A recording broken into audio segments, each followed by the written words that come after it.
Well,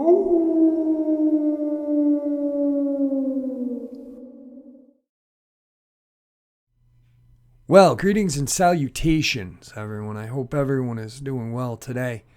Today I have a very eerie and terrifying upload to share with you. Before we get into this, a couple links. As you know, I rely on Patreon, PayPal, and my merch to help the channel to continue to grow and go. The links to Patreon and PayPal are in the description below, my merch displayed directly under the video. Also, Dogman Frightening Encounters Volume 1, 2, and 3, the audiobook versions. They were written and researched by Tom Lyons, narrated and produced by me, Jeffrey Nadolny. Those audiobooks are available on Audible, Amazon, and iTunes, the links to which are also in the description as well. And finally, last but definitely not least, if you'd really like to help support this channel to continue to grow and go, simply subscribe, click the like button, and please leave a comment. It really does help, and it really does matter. Now, everyone, I have taken far too much of your time. Let's get on with today's upload. Shall we? This is a very terrifying incident that happened in the Smoky Mountains. During our honeymoon in the Smoky Mountains, my husband and I caught the attention of something unknown and terrifying for a very long week. I had never wanted to be married, neither had my husband. Then we met each other. We were engaged at 30 and 28 years old and had a 2-year engagement. We wanted our wedding to symbolize our true soul bond and decided to go completely non-traditional. His giant family wanted a white dress Catholic wedding, so we were at major odds with the family from day one. My fiancé and I began suffering from a huge run of exceptionally bad luck and some poltergeist activity at home. Nothing too major, so we brushed it off, except when we left the house once and came back to find a red clown nose sitting front and center on our bathroom sink. No one had keys to our place, and we did not own a clown nose. That one was freaky. When I told a friend something weird was going on, to the point I almost felt the wedding was cursed, he was trying to explain it away and said, "Watch, something's gonna happen today while he's getting his tux, I'm telling you." I got one flabbergasted look before my fiancé immediately called to say there had been a freak accident in the parking lot while he was getting fitted for his tux, and someone had totaled the back end of his truck. That shut my friend right up. Another glitch was my refusal to have my father walk me down the aisle. I also refused a random stand-in for traditional steak. I asked my younger brother, and he said he would be honored. We had some problems. He had been clean for 7 years, and we had made up our differences. Losing our middle brother to a drunk driver had driven us apart for a while, but brought us back closer a little later down the road. Then, 40 days before my wedding, my brother unintentionally committed the S word in his mid-20s. My fiancé and I drove over 16 hours close to Point Pleasant, West Virginia to say our goodbyes. I knew my brother, and I knew he would not cross over easily with what he had done, especially with my wedding around the corner and me counting on him. This really bothered me. His viewing was closed to immediate family only. He was not embalmed due to a complete autopsy being required. He was covered in a handmade quilt to his chin. We were instructed not to touch him, although we ignored this. After saying our goodbyes, I had walked to the end of his gurney and laid my hands on his feet. I told him I understood it was an accident, and I forgave him. I told him that if he still needed to make amends to me, then he could do so by calling forth my loved ones and those of my fiancé to come witness the wedding from the other side. I made him bring our other brother, my fiancé's sister, grandparents, aunts, friends. I began calling by name all the beloved souls who had already passed. "Do this," I told him, "and there will be no debt between us, and you can rest in peace." The looks on my family's faces was priceless at this point, but I felt this was something I needed to offer. I had a pendant made when I returned to New Orleans. On it was my favorite picture of my two brothers. I wrapped this around my bouquet, and although it seemed to the wedding guests that I walked the aisle alone, I knew that both of my sweet brothers were right beside me in spirit, because they would never miss the wedding of their sister, especially with Hector, the S word, actively dragging them across the veil to fulfill his last obligation to the living. My new husband Eli and I went to a rental cabin in Bluff Mountain, Tennessee for our honeymoon week. I don't want to name any specific cabin in case I'm not supposed to, but I will say it was very rocky with a raccoon theme. Bluff Mountain is in Pigeon Ford, outside of Gatlinburg in the Smoky Mountains. I was living in New Orleans and had brought a double handful of fresh picked gardenia blossoms with me. It was a type of symbolic offering to the mountain for having us on such a special occasion. No rituals or anything. I simply arranged them on a wooden box with a fake bird and nest that was sitting on top of the railing of the cabin porch, and set up feelings of gratitude and joy. When we went out to eat and grabbed some groceries, upon arriving back at the cabin, the wooden bird box was smashed into a million pieces on the porch. It hit the ground hard to shatter so far and so thoroughly. I thought maybe a raccoon or a bear. Then I noticed that there were no flowers, maybe the wind. Leaves scattered all over the porch, just like when we had left, made me hesitate. Gardenias are not super light flowers. Definitely heavier than the leaves I had seen. More curious than anything, I looked all around the porch stairs and walkway. I shrugged it off until the next morning, when I went a little way down the driveway and picked some honeysuckle. About 20 feet from the porch, I glanced down to take a double take. There were my gardenias, all of them. They had been piled up and squished flat as crepes. There are no shoe prints, but it took more than one stop to flatten a pile like that. Unnerved, I walked away, wondering if the mountain didn't like my offering after all, and then I laughed at myself for the thought of it. Night 1. Eli wakes suddenly to what sounds like something big banging the support beams under the cabin. The cabin hangs off the side of a hill, so the front half is supported about 15 feet off the forest floor by giant wooden posts. They're being hit so hard that the mirror on the wall is vibrating, which, frankly, should be physically impossible for anyone to do. He says every time he started to drift back off, there was another bang. He gets up fully, and after one more cabin-shaking bang, he decides to wake me. Apparently, he was trying to see if I would wake up from the banging, so he would know it wasn't his dreaming.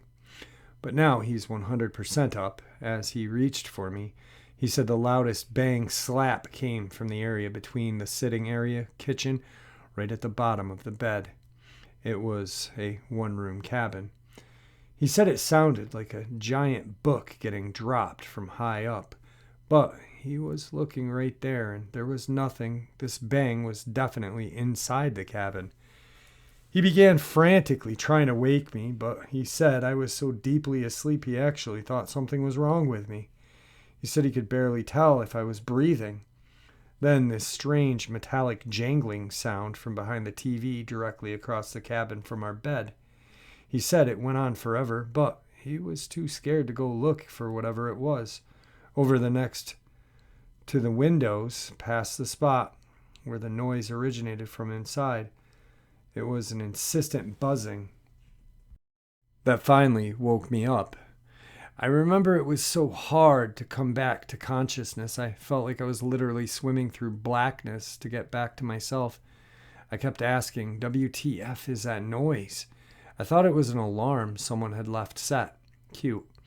When I finally woke up enough to move and sat up to go find and smash the offering noisemaker, the trilling stopped. Groaning, I fell backwards onto the pillow. Eli started telling me about the banging. I could tell how upset my husband was. I believed what he was telling me, but I was so numb and out of it, I was struggling to come back with any emotional response at all. There was only this debilitating fatigue, and I fell asleep on my husband when he needed me. When a man whom I'd never seen afraid in 7 years was completely terrified, I just zonked out until morning. Normally, I'm an extremely light sleeper, especially in new places. This trip, however, almost every night was like this. No sooner did I put my head on the pillow than I was swallowed by blackness. It was an extremely deep sleep, but it was not restful. Waking up was worse. It was like falling into a coma every night and slowly reviving every morning. It ironically left me exhausted. Day and night, too.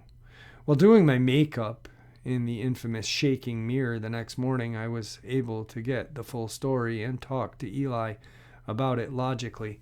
Maybe a bear was rubbing against the post. He says it was solid bangs like a huge fist. No way a bear. And what about the one from the center of the floor, on the inside?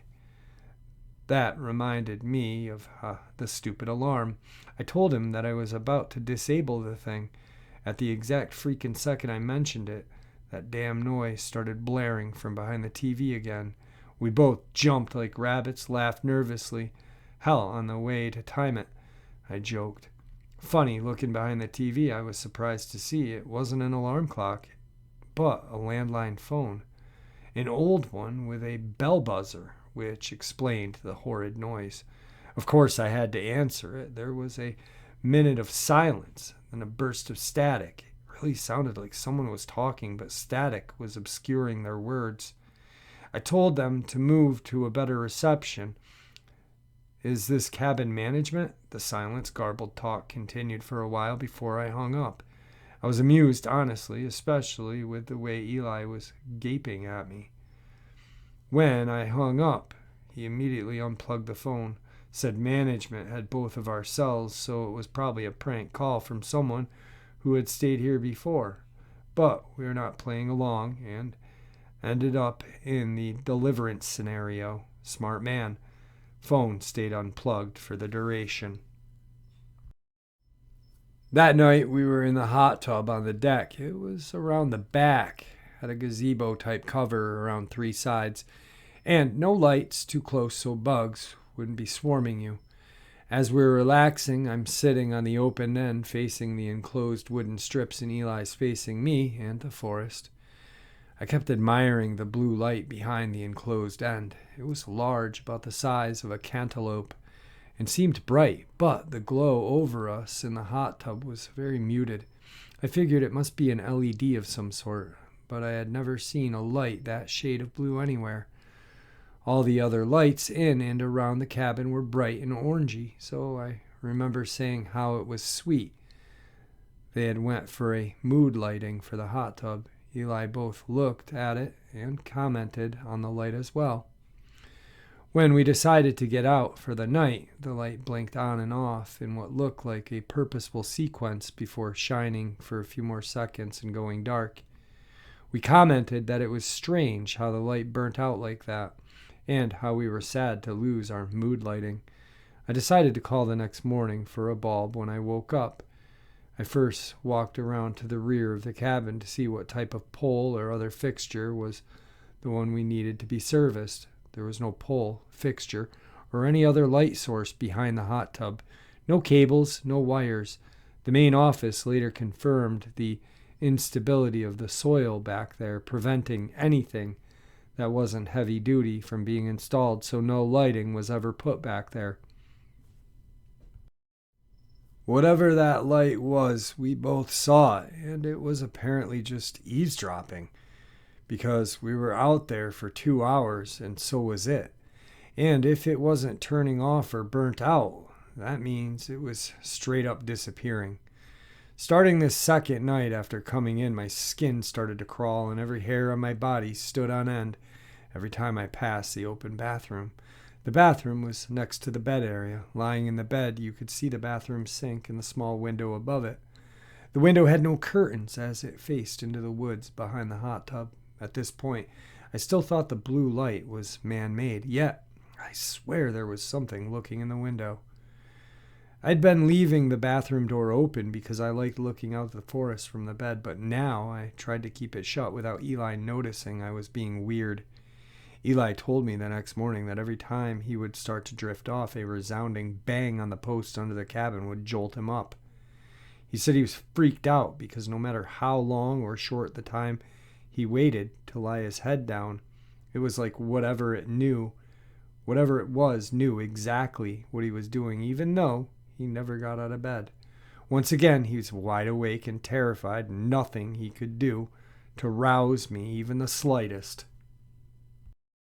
Night 3, after scrubbing ourselves as best as we could in a highly stinky sulfuric water of the cabin, we were getting ready for bed. Walking from the bathroom to the bed, I realized I forgot to shut the bathroom door. Since Eli was already lying in bed looking at me, I just kept toward my side of the bed, telling myself to stop being ridiculous, even though I could swear at that moment something was looking in the window. I'd already looked out several times and couldn't see anything out of place, but I could still feel it. Eli quietly asked me if I could shut the door. Why? 'Cause the window gives me the creaks. Talk about validation. That night I had some disturbing dreams, but I can't remember them. Eli, however, suffered a severe bout of SP that night. Although he swore it wasn't SP because he says he sat up, kicked and yelled at her. Now, however, he says it was probably sleep paralysis. Either way, he woke up to an eerie laughter and saw what he described as a grudge-type woman standing at the end of the bed laughing at him. I wouldn't wake, he said. She wore a white dress, had pale skin, black eyes, and a horrible mouth, long black hair partially obscuring her face, and was surrounded by a swirling black mist. She reached for him, and he sat up, yanking his legs to his chest. This is when he started yelling at her to GTFO and kicking at her. Laughing, she faded out. He said he was awoken by her grabbing his ankles and giggling throughout the night, and would also wake just long enough to catch a glimpse of her. I was still no help. Night 4, repeat sleep paralysis experience for Eli, but he said even more intense, same lady in white. I had also realized a trinket I had brought for luck and put on the shelf next to my side of the bed was missing. It was a tiny cabin. We tore it apart looking for it for the next 2 days, but I never seen it again. It was worthless except for personal reasons, and no valuables were missing, so I don't think someone came in and snagged it. Night 5, whenever I sat out of the water on the side of the hot tub, I started to get that same feeling of being watched I'd felt from the bathroom window. I would literally break out in goosebumps. It was Friday, and we could hear a group of educated guess here college kids partying hard in the distance, but close enough to hear their screams, whoops, and cheers. Not wanting to give an intrepid woods savvy creeper a show, we went in. Not much else happened on night 5, but troubled sleep. At one point, Eli woke to frenzied banging on the support posts, but it didn't last long or repeat. Night 6. This was an extra night we received due to the piercingly sulfuric water in the cabin. The filters needed to be replaced, so they comped us a night. The water wasn't dangerous, just really, really stinky. Eau de la turd, or the rotten egg, bad. And although our nights were weird, we were on our honeymoon and had just been through a tragedy. We spent our days having massive amounts of fun and doing so many awesome things, plus eating great food and drinking good wine with dinner. Gatlinburg is an amazing place to visit. So our last night in the hot tub, it's wonderful, until I start feeling that intense regard from the tree line for the second night in a row. This time it's worse. I can actually feel the ill intent in this gaze. Whenever I come up to cool off, I literally find myself unconsciously wrapping my arms around myself and slipping slowly back down into the water. I remind my new husband how many years he's known me and ask how many times he has known me to be scared or paranoid. I tell him there is absolutely something aggressive in the tree line looking at me, and it is not a college kid. We can hear them again tonight. He scoots over, and I move to the covered end with him. Within 5 minutes of moving, we hear a tremendous crashing from the brush behind us, and then something big stomping around directly below us. This is followed a few seconds later by more crashing and a second pair of footsteps stomping around. They sounded like human steps, but no one could make such a loud noise on packed earth below the raised deck and cabin. We jumped up and booked it inside, soaking wet.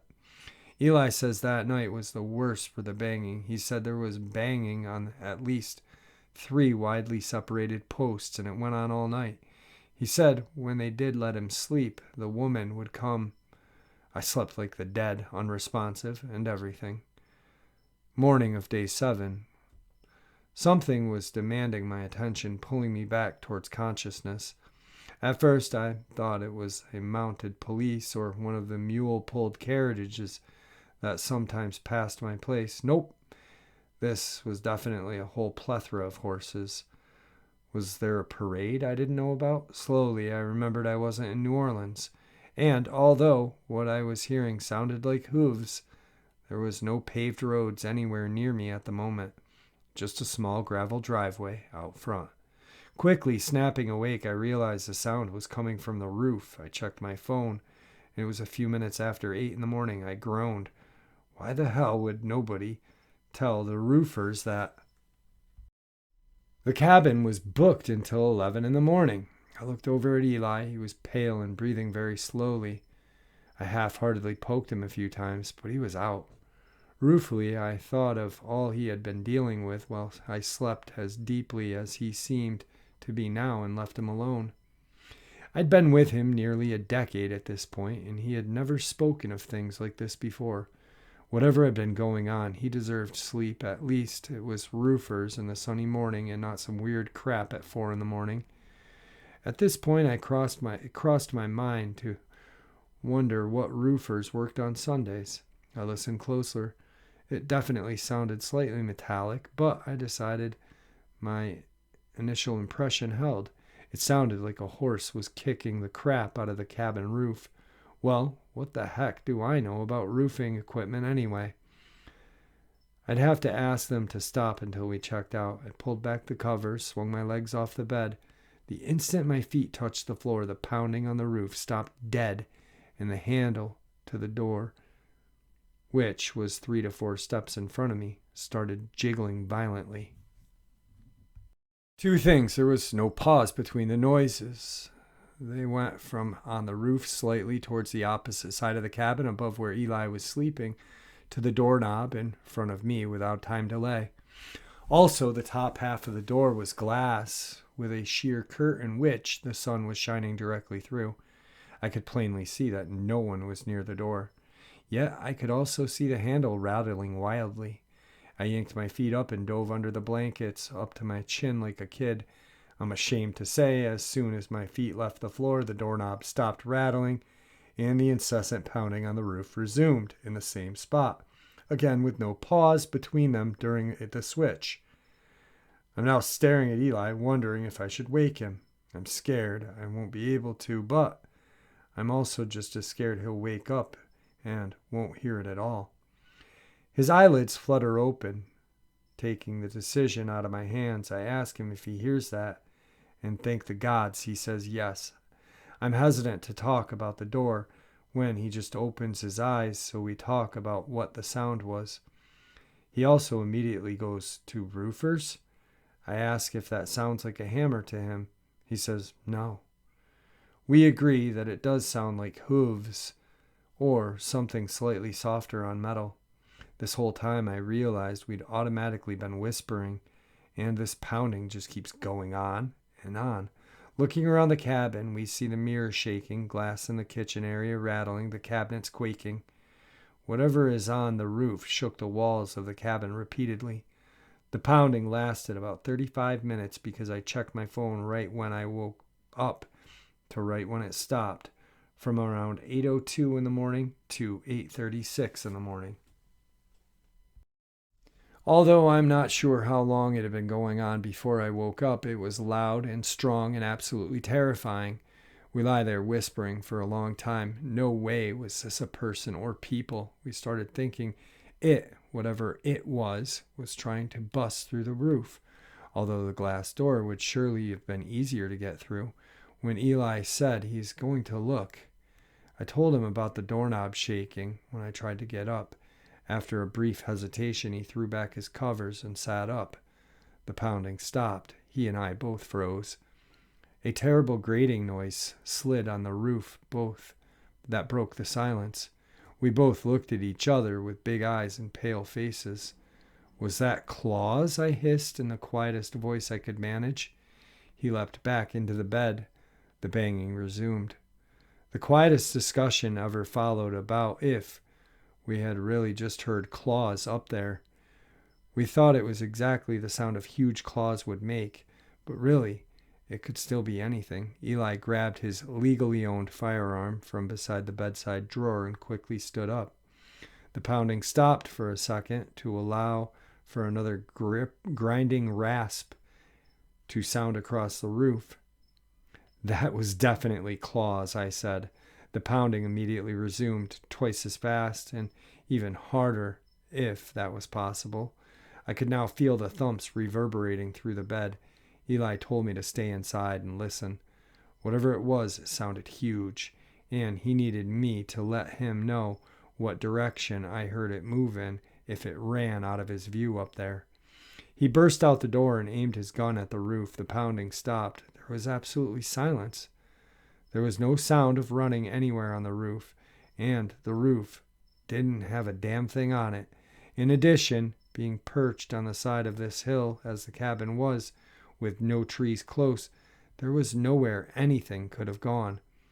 We packed at Mach speed, but did have one last smoke in the driveway to help with the shaking and nerves. It was open, so it seemed relatively safe. While we were smoking, we could hear the people who had been partying the last few nights. They were all out yelling for a missing friend.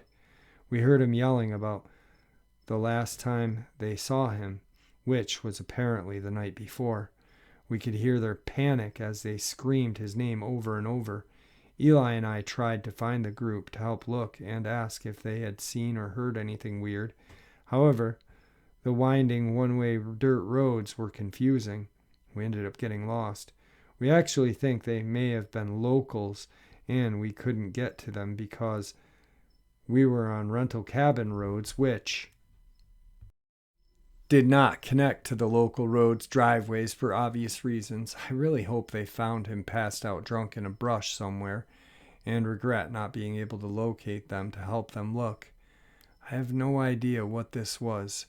Nearly every major paranormal MO showed up, from orbs, weird calls, poltergeist activity, to cryptid-type goings-on, a lady in white. Yet, it all really did seem like one thing in different outfits, if you will.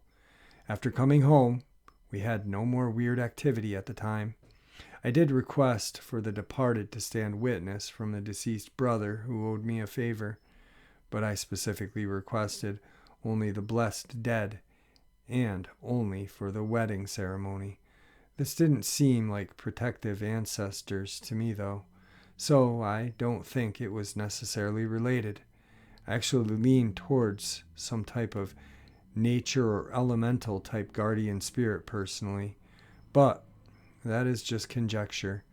Although he said differently at the time, Eli now thinks it was possibly a Dogman, Bigfoot, although I don't know.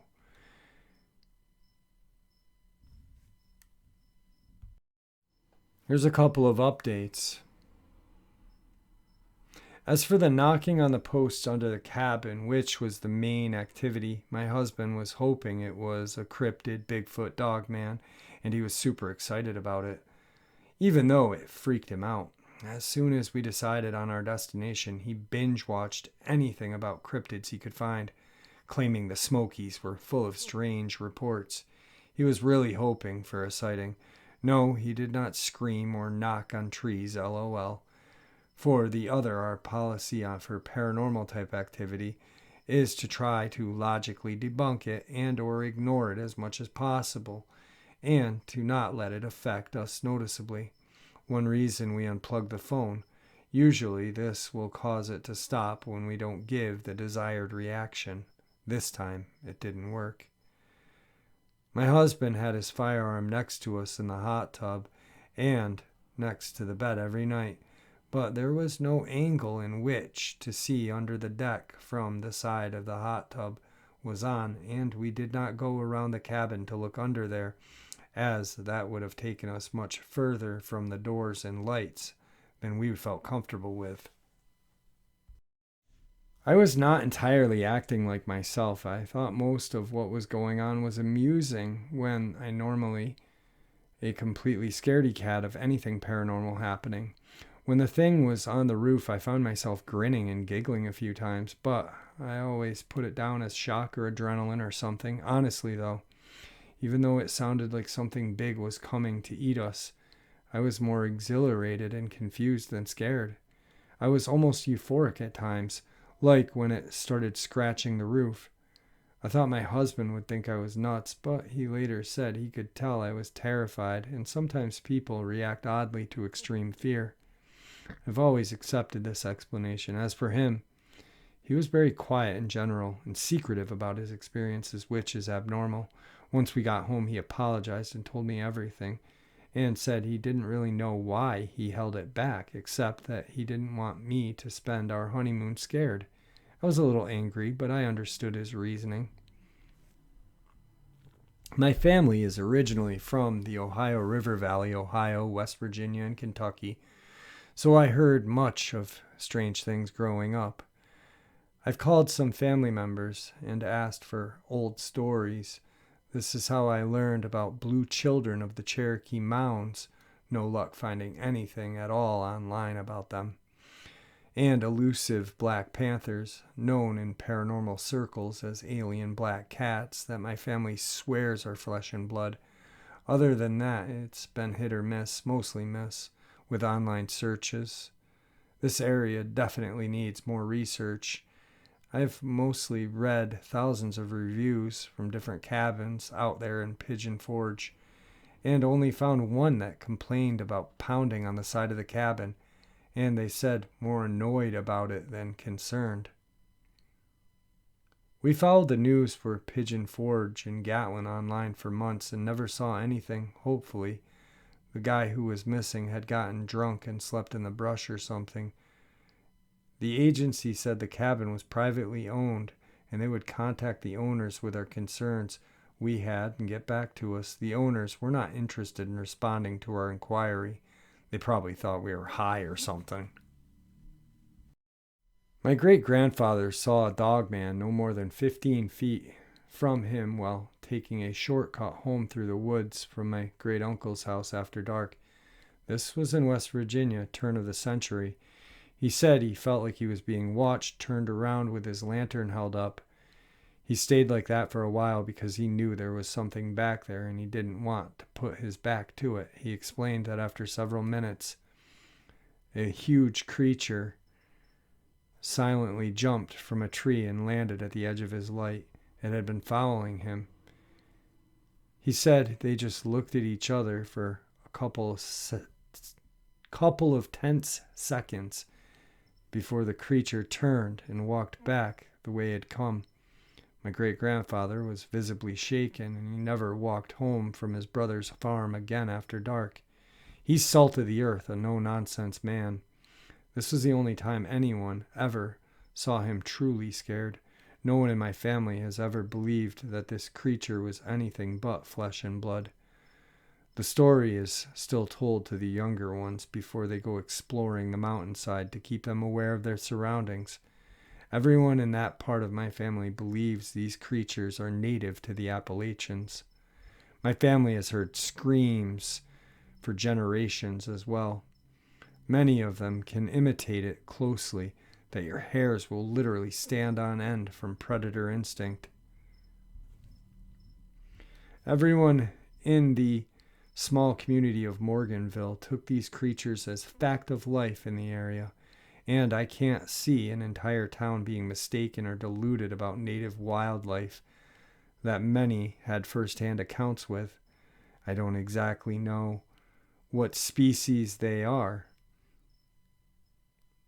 but they are out there. Perhaps small remnant populations survived and different ecosystems up here have caused them to be melanistic as opposed to their southern relations. Just an interesting thing to think about. I don't care, but that is one of the creepiest experiences I have ever heard in my life. And with all of the accounts that I've ever heard of the Great Smokies, that just clarifies it for me that I don't want to go there. Will I ever go there? Maybe. Probably. Most definitely. I want to investigate it. Anyway, I hope you all enjoyed today's upload as much as I enjoyed sharing it with you. And please, everyone, stay safe. There are so many accounts of things going on that we have no explanation for. Just be safe, all right? I honestly hate to read about someone on an online forum that was attacked and brutally devoured. I don't know. Anyway, until later tonight.